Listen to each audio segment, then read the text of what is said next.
Bhaskar जाधवांच्या WhatsApp स्टेटसमुळे चर्चांना उधाण आलंय। इंसान की कदर समय रहते कर लीजिए, वक्त जाने पर अफसोस करना व्यर्थ है, असं भास्कर जाधवांनी एक स्टेटस ठेवलेलं आहे। त्यामुळे या स्टेटसचा अर्थ काय याची राजकीय वर्तुळात मोठी चर्चा सुरू झाली आहे। आणि आधीच भास्कर जाधवांनी मंत्रीपद आपल्याला मिळालं नाही याबद्दल त्यांनी खेद व्यक्त केलेला होता, खंत व्यक्त केलेली होती, ज्यावरती संजय राऊतांनी देखील पक्षप्रमुख त्यांच्याशी याबद्दल बोलतील असं सूचक वक्तव्य देखील केलं होतं। ते आमचे सहकारी आहेत असं देखील म्हटलेलं होतं। आणि त्यानंतर त्यांनी एक व्हॉट्सएप स्टेटस ठेवलेलं आहे। त्यांनी त्यात असं म्हटलंय की इंसान की कदर समय रहते ही कर लीजिए, वक्त जाने पर अफसोस करना व्यर्थ है, असं भास्कर जाधवांनी आपल्या स्टेटसमध्ये म्हटलेलं आहे। त्यामुळे या स्टेटसवरनं आता राजकीय वर्तुळात मोठी चर्चा होताना दिसते। नेमकं गेल्या कालावधीत त्यांनी केलेली वक्तव्य असतील, या सगळ्या परिस्थितीला अनुरूप हे स्टेटस किंवा अप्रत्यक्षरित्या कोणाला तरी ऐकवण्याकरता हे स्टेटस त्यांनी ठेवलेलं आहे का, अशी देखील एक चर्चा मोठ्या प्रमाणात या ठिकाणी होताना दिसते।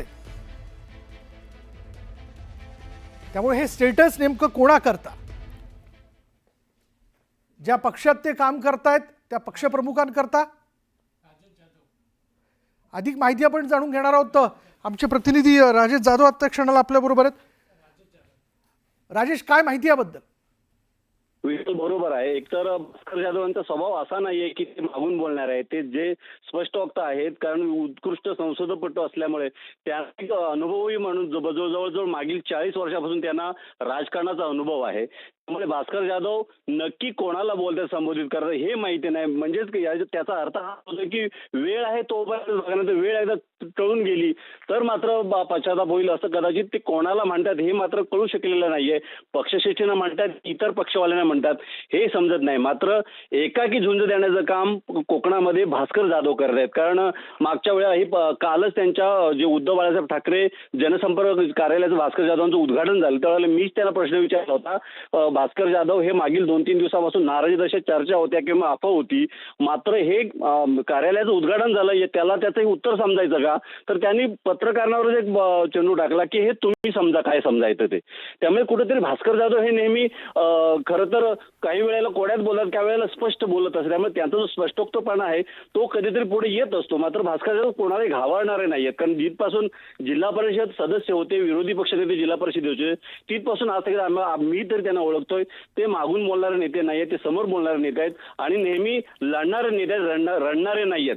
त्यामुळे हा नक्की जो टोला आहे किंवा हा जो टोमणा नक्की कोणाला या जो व्हॉट्सअप जो स्टेटस ठेवलाय त्याच्यातनं हे समजू शकलेलं नाहीये विशाल। पण यावरती खुद्द भास्कर जाधव काही म्हणालेत का? याबद्दल त्यांनी काही उत्तर दिलंय का? नाही, त्यांची कोणत्या प्रकारची प्रतिक्रिया मिळू शकलेली नाहीये, कारण ते बाहेर आहेत, मुंबईला असल्यामुळे त्यांच्यावर कोणत्या प्रतिक्रिया मिळाली नाही। पण त्यांनी मी वैयक्तिक त्यांना संपर्क साधला, असं त्यांचं म्हणणं असं की मी याच्यावर काही बोलणार नाहीये, कारण मी सध्या काही बोललो तरी लगेच विरोधक त्याचा वेगळा अर्थ काढतात। त्यामुळे मी याच्यावर काही बोलणार नाही, माझं साधं स्टेटस बरोबर आहे। न्यूज 18 लोकमतने देखील त्यांना याबद्दल प्रतिक्रिया घेण्याकरता संपर्क केला होता, पण मी याबद्दल काही बोलणार नाही असं उत्तर त्यांनी आपल्याला देऊ केलेलं आहे। धन्यवाद राजेश या सगळ्या माहितीबद्दल।